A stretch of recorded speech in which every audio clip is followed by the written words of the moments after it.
c'est la communauté internationale qui a gagné. C'est la communauté internationale qui est en train de gagner contre une maladie. Nous avons des outils, nous avons des stratégies, nous avons des hommes qualifiés et qui sont formés. La Guinée aujourd'hui est en train d'aller vers la certification de l'élimination de la maladie du sommeil.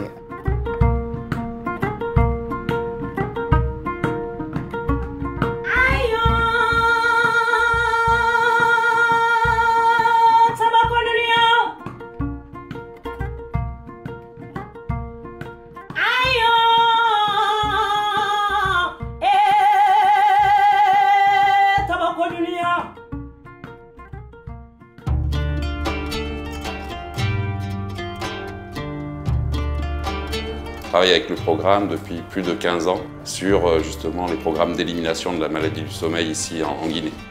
Et je pense que c'est le premier pays à remettre en place de la lutte antivectorielle pour lutter contre cette maladie. Donc essayer de tuer les mouches qui donnent la maladie aux hommes.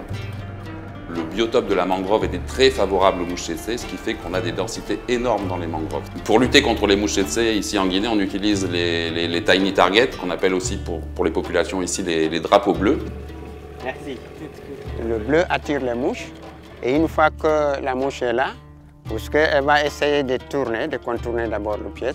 Donc en voulant tourner, elle va être interceptée par la truite. Tout comme sur le noir, elle va prendre une dose d'insecticide. Et ensuite, au bout de 5 minutes, de 2 à 5 minutes, la mouche va mourir.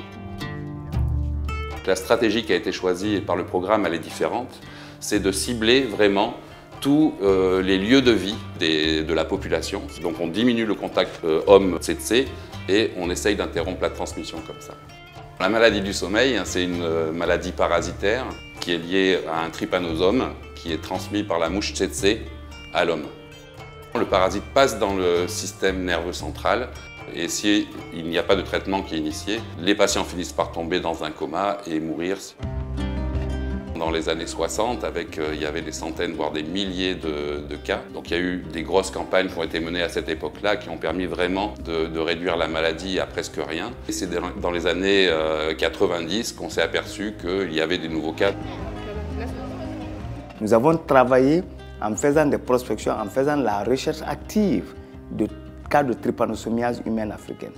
Mais il faut comprendre aussi cette population et nous avons travaillé dans ce sens.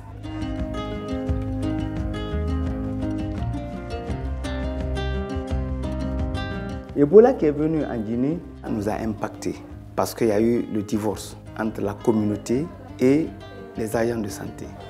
La communauté doit savoir ce qui se passe et toutes les stratégies se reposent sur la sensibilisation. Vous voyez, pendant Ebola, on a été impacté, moment où on a mis l'accent sur la sensibilisation. C'était un peu tard, les gens ne connaissaient pas.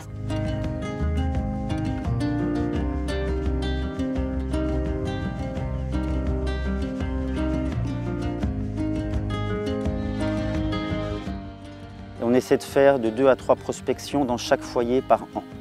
Et c'est au cours de ces prospections qu'on appelle maintenant des porte-à-porte parce qu'on va de maison en maison pour aller traiter les patients avec des tests de diagnostic rapide. Et c'est à cette occasion-là que Ibrahima ont été dépistés.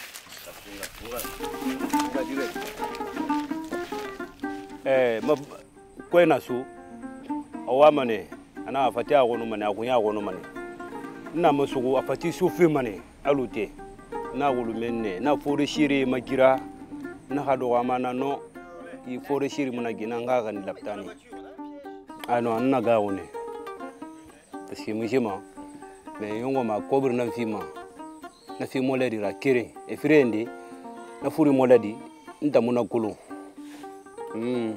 afla fi bole ana magima nda muna kulu fo tangafa na kulu na yi bole na ma parce que tout fura akafuri mudamma kisagan kinani ayala kisagan nani ni bira barafura ayala 3 jours 4 bira barafura donc o hafa na kulo na furi nagi furi batara to mara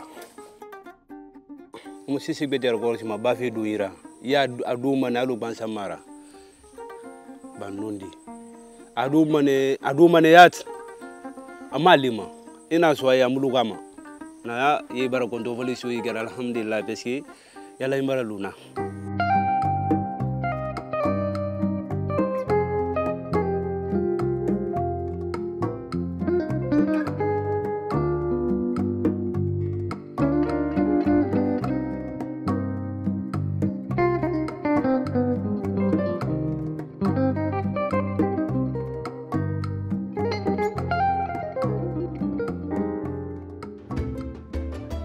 Depuis l'arrivée des essais cliniques en 2018 avec DNDA, on a vu que les traitements oraux vraiment étaient efficaces.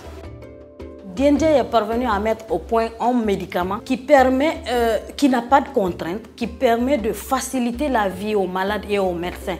C'est la recherche qui nous a permis de mettre en place un traitement meilleur. Il fallait vraiment prouver que c'est de meilleurs traitements et que c'est des médicaments qui n'avaient pas de contraintes et qu'on peut donner dans la communauté. C'est grâce aux recherches que DNDA est venu faire au programme dans le pays que nous avons pu trouver un meilleur traitement. Un traitement qui puisse contribuer à l'élimination de la maladie. Ce village, par exemple, le cas qui a été dépisté, une fois qu'on finit d'investiguer, les entomologistes viendront déposer les écrans de lutte autour du village et autour des zones d'activité du malade. Donc c'est encourageant avec les deux stratégies, lutte médicale, lutte antivectorielle. C'est vraiment un bon couplage pour aller vers l'élimination.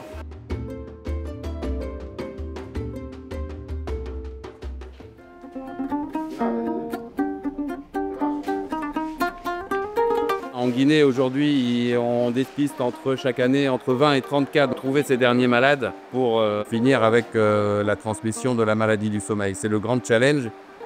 C'est comme chercher une aiguille dans une botte de foin. Il faut mettre les moyens pour essayer de vraiment identifier ces derniers malades.